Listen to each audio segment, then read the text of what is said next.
Well, hello. We are back after a while. We just had other things to do, and those were not worth mentioning in the video. So okay. Anyway, here we are.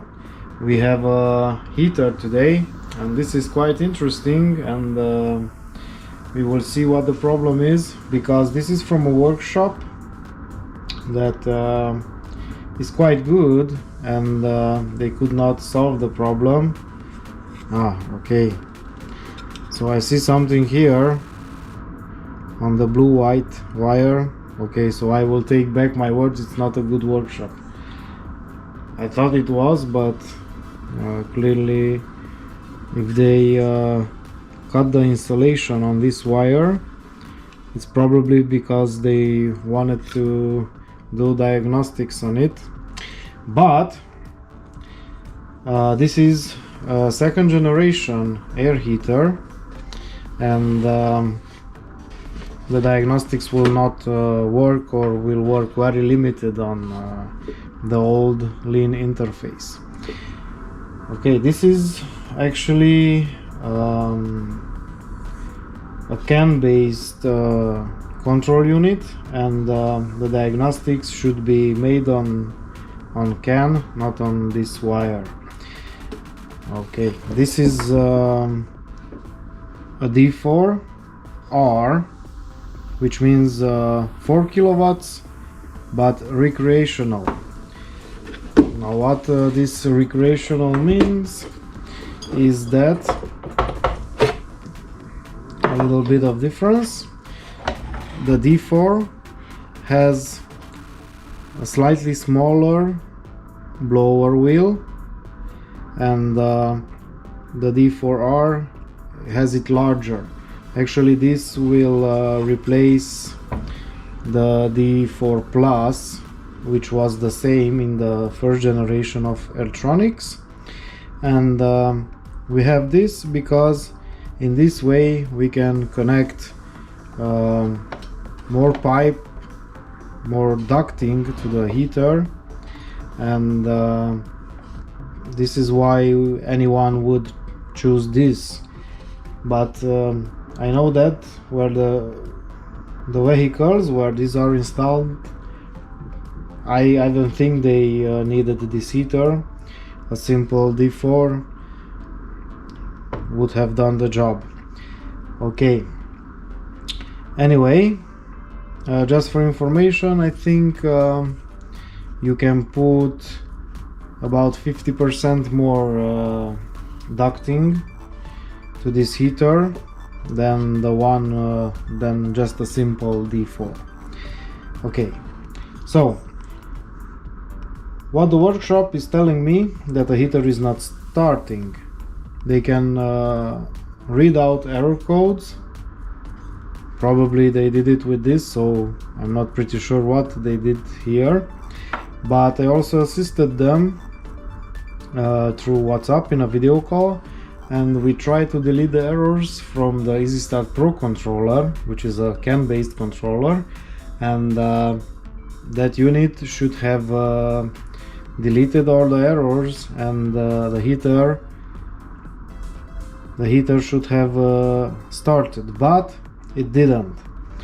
So I don't know actually what to expect here. Maybe a faulty ECU, maybe nothing, I don't know. The thing is, we had in the past problems with these heaters installed in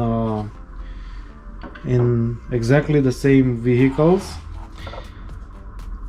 and the problem is that the power supply of the heater is put behind the switch, a battery switch to be more exactly. So the car has a separate battery, and to this battery there are connected a lot of equipments, and also the heater. And when the guys end their shift, they will switch off that main switch and also take the power from the heater. Now if this is done repeatedly, after a time the heater will lock, and it should be possible to unlock it with Easy Start Pro. Why is this happening? It's just some new implementation and new regulations in Europe that the ECU must be monitoring all the time the battery, and if the voltage drops by 5 volts for more than 20 milliseconds, then this error is generated and the heater locks. Yes, it's kind of very frustrating for the customer and also some workshops, because the heater is not showing any error. So you start it by the Pro, there's absolutely no error, the heater just won't start. Okay, so what we need to do here, we will put it on the test bench. I have an installation made there, cable harness and everything, and we will try to read out the error codes to see if we can discover something or the workshop missed anything. I try to take this down, but again, this is the problem. This cap has two little notches, and these should always be mounted here, because it's a pain to get the case off if they are not mounted properly. So I will not even bother with that.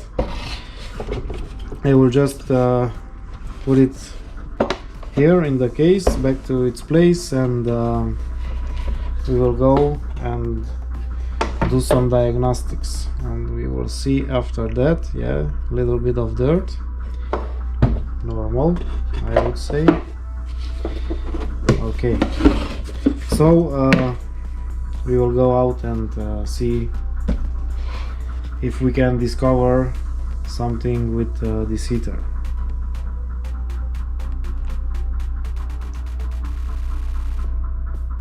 Okay, I hope you saw everything.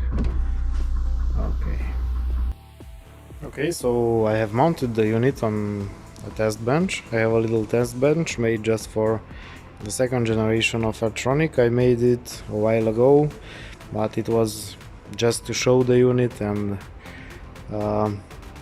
just things like this, and now it comes in really handy. So I only connected the battery, nothing else, the main harness, and we will go and try to start the unit just like the guys in the workshop.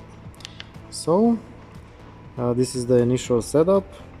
Here we will choose the sensor at which we want to achieve the temperature that we set on the control unit.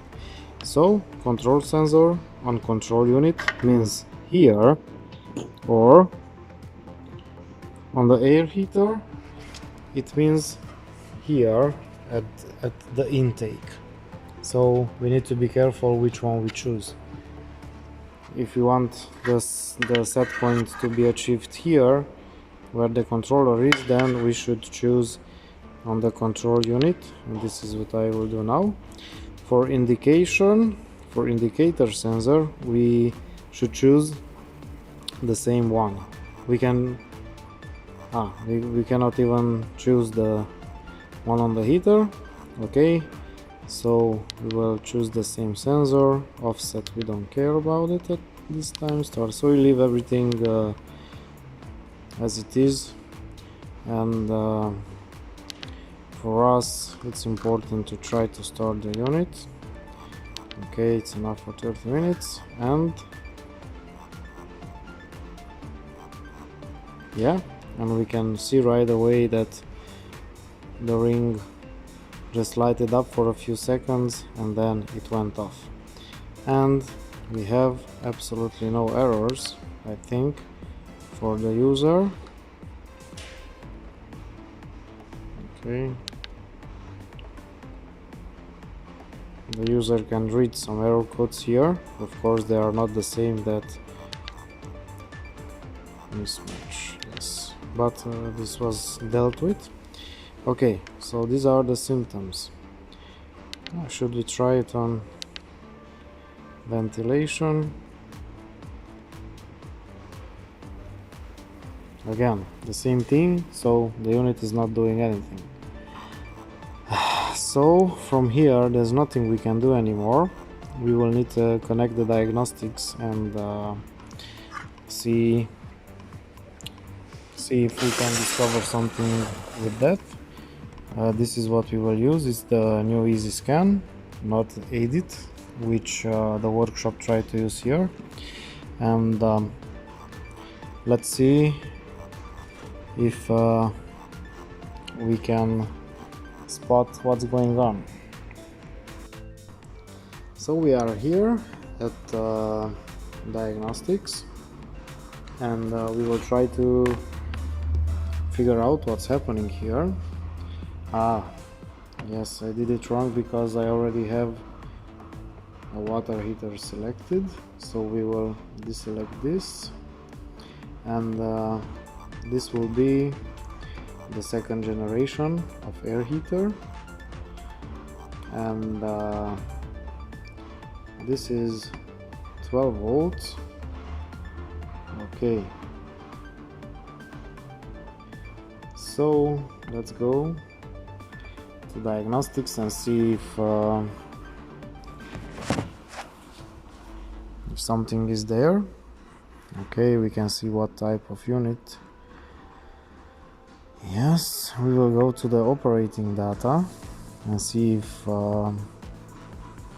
anything is logged here. We have the number of ignitions, and we have safety time exceeded is 5. So the heater is locked, and it's locked because the unit did not start 5 times due to fuel. Now this is interesting, and now I'm pretty sure that the workshop didn't connect this type of diagnostics, because then they would have seen this. Let's see if there's anything in the fault memory.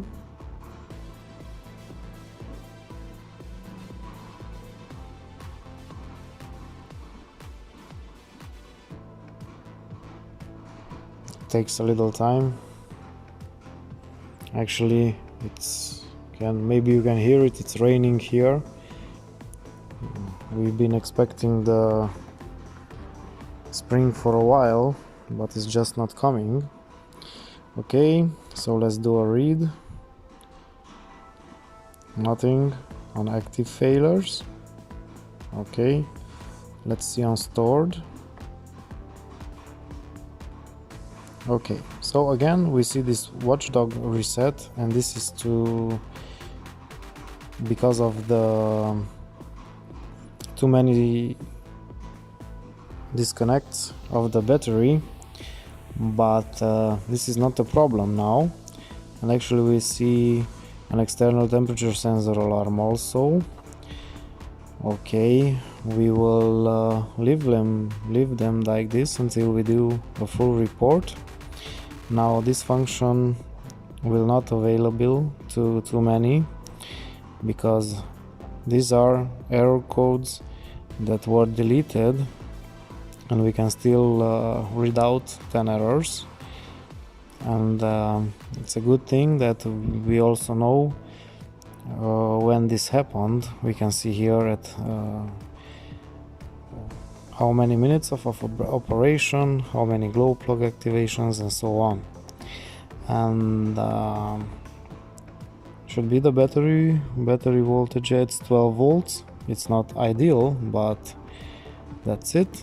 Okay, so the watchdog reset, it's something older, and also these temperature sensors. We can see here the voltage is 13 volts, and at this reset the voltage is 11.8, and of course these values don't seem right to me, but we will see what's with them. Anyway, before doing anything, we will go and see. Okay, we have an empty report, and we will go ahead, write this to the report, the operating data. We will write this also, fault memory. Can we write this? Okay, we can do it from here. Also, we will go to this. We will also write this to the report, just to have all the errors and what the unit came with recorded, because I will not delete the mirror fault memory because it's there, but it has nothing to do with the functionality of the heater. This is just for me to have it, and yeah, this is pretty much about it. I will save this report, and I could save it like this, but then it will generate an XML file, and I can only read it with this and with this software, and well, it's a little bit tricky. So we will choose the easy way, and we will print it as a PDF, and we will save the file somewhere. Okay, let's do it. And also here we will write our customer name D4R and the date, which is 21/4/2021. Okay, and we will save this, so we will have it for later reference. Now, okay, we will go to the diagnostics, and we will delete these errors. Okay, we have nothing here. Yeah, and I can hear the heater is ventilating. I still don't know why. And here, yeah, we can see that when clearing the memory, this also resetted. It can also be done by here, but nah, it's okay like this. So I think the unit started. I cannot record things at a time, so let me just stop this. Okay, so I went back to show you guys. The unit started ventilating exactly like we started it last time, so it went back to functioning. And okay, we should stop this. Yes, off. And I will start the heater, but first I need to connect the fuel. Okay, just give me a minute. Okay, so we are back. I connected the fuel line to the fuel pump and into the heater, and just to prime the circuit a little bit, we will go into diagnostics again, and we will activate actually it's external components. Okay, and we will activate the dosing pump. Let me see, so you can see it also. So we will choose, let's say, 7 Hertz, and we will start it for about 30 seconds, and this should start the fuel pump, and we can see it's going. I'm sorry about the noise. I will try to put it here close to the mic so you can hear the fuel pump. And now it's primed, and you can hear it's very quiet, so it's barely hearable compared to the older models. Okay, I think that's enough. We will stop this and we will try to start the heater from the control unit. Previously this was not possible, so if you had the diagnostics connected, then here it appeared easy scan and you could not operate it, but I see that these are some improvements made. Yeah, this is the connection to the diagnostics, so it's pretty easy. And we can see now that the LED, the ring is on and it's not going off, so the unit is trying to start.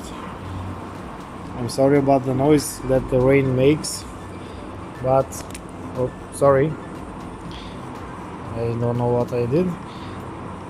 One more. Okay, so we can see that the unit is starting, the fan is moving, and we should also see some smoke about now, because there is some fuel in the burner from when we prime the circuit. Okay, so there's a little bit of smoke. The pump is not working yet, so we will wait until it does. Okay, so I felt it once.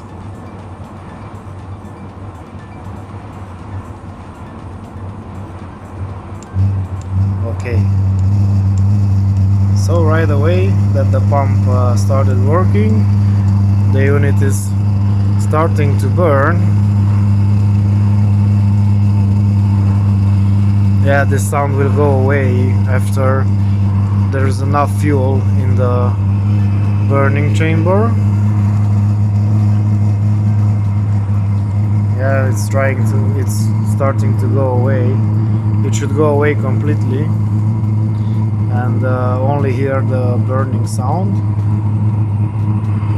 Yes, so it's getting quieter now. I will also connect the air inlet, as this will make the unit even more quiet. So very, very quiet. And also the fuel pump, you can imagine I'm almost touching it with my phone, and there's a very fine sound, so nothing like the old pumps. Yes, and the unit is working. Heat is coming out, and I believe this is it. I will leave the unit working for a while, but before that we will stop it, and I should do a firmware update or see if it's available for this unit now. We will wait for the unit to ventilate and stop, and we will do it after that. Okay, so we will do the software update now. For this we will go back to, not here, sorry, to select. We will deselect all this, and we should look for flash action. Yeah, this is it. And flash action 2020, we will go to diagnostics, wait for this to be loaded. Okay, and we will select an ECU. So this is an Airtronic 12 volt, second generation, 12 volts. Okay, so let's see. Okay, so I just checked, just not to do anything stupid. So this is the software we need, because it's a D4R, as I told you. And yeah, I think we should put now download, and the new firmware will be written to the heater.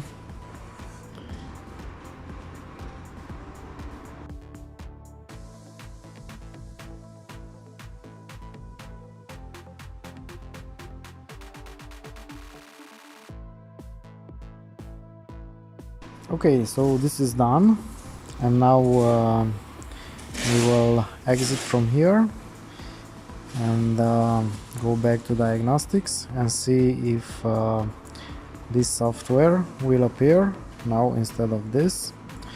So we will deselect this, go back to second generation, that's it. So before it was 504 something, now it's 50. Okay, so this is done, and now I will start the heater, leave it for a while. I'm pretty sure that there are no more problems. This flashing is optional, and it's a newer software for the heater, and since it's here in the workshop, why not do it? So yes. Okay, so the heater is running from about 10 minutes now.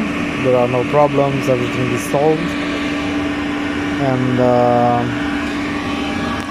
the rain stopped, so I will try to put the phone here close to the pump.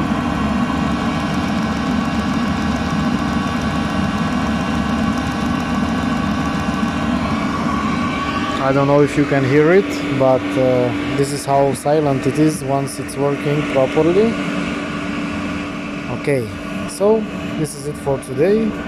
I hope you had fun or learned something from this, and I will see you next time. Okay, don't forget to like, to subscribe. Bye bye.